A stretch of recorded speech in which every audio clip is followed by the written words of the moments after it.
Boker Tov. 4 mois à peine que la famille Toledano a émigré en Israël depuis la France pour s'installer du côté de Tel Aviv. Pas mal de gens qui suspendent des banderoles à leurs fenêtres. Jérémy est chef de projet dans l'informatique. Alexia est médecin. Ils ont 3 enfants, mais c'est seulement avec Anaël, la petite dernière, qu'ils se rendent aux urnes ce matin. Une première pour eux en tant que citoyens israéliens.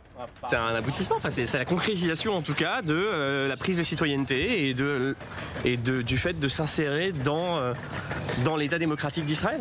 C'est dans une école maternelle de leur quartier située en plein centre-ville que ces nouveaux Israéliens ont été invités à voter dès 7 h du matin. J'ai l'impression que c'est un joyeux bordel. Ça devrait être ouvert depuis 7 h et c'est toujours fermé. En Israël, mieux vaut, paraît-il, prendre son mal en patience, ce qui laisse au moins le temps de faire connaissance avec le voisinage. C'est parce que c'est la première fois, on est au Lechadash.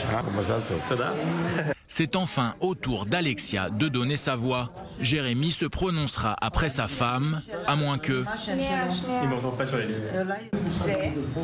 Son nom n'apparaît pas ici. Tu es dans le bureau numéro 2 en fait, désolé.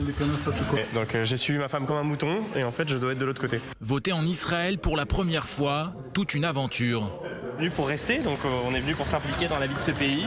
Alors on ne prendra pas de responsabilité politique, mais en tout cas on participera à la vie politique du pays comme tout citoyen.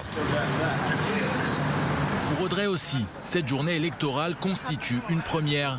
La jeune femme est arrivée de la région parisienne il y a un peu plus de 6 mois. Et elle aussi a envie de participer pleinement à la vie politique de son nouveau pays. Je manquerai cette occasion pour rien au monde. Direction cette fois une école primaire de Ramat Aviv, où Audrey a étudié l'hébreu avant de déménager vers le centre de Tel Aviv. La pression monte pour celles qui travaillent dans l'événementiel. Un peu intimidée parce que j'ai dû apprendre à tout le processus de vote qui est différent de la France. J'ai dû faire une petite investigation et voir vers quel parti me diriger.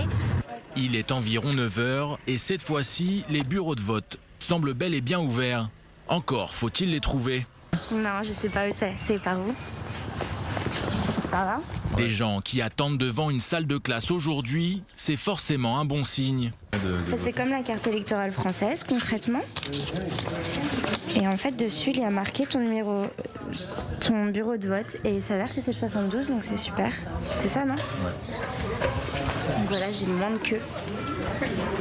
En cette journée électorale, il semblerait bien que l'important soit de participer et de voter pour les nouveaux immigrants français aussi.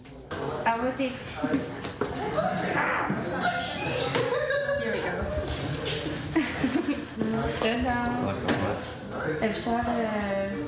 Non?